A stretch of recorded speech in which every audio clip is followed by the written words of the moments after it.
Gadget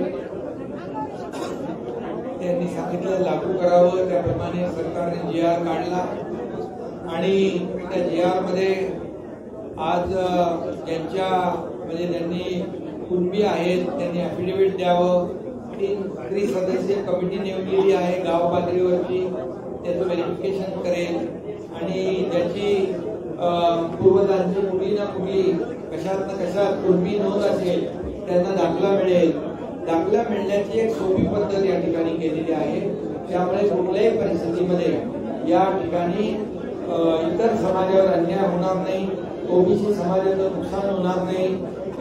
Mahayuti सरकार कुठल्याही समाजावर कुणालाही न्याय देताना कुणावरही अन्याय करणार नाही. ही भूमिका आमची कालही होती, आजही उद्या.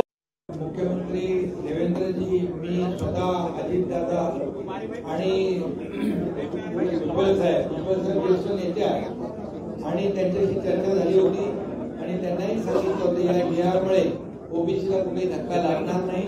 त्यांनी म्हटलं होतं हा GR तपासून घेऊ, कायदेशीर बाबी तपासून घेऊ आणि त्याच्यानंतर भूमिका जाहीर करू. त्यामुळे मला वाटतं या GRच्या माध्यमातून ओबीसीचं कुठलेही नुकसान होत नाही.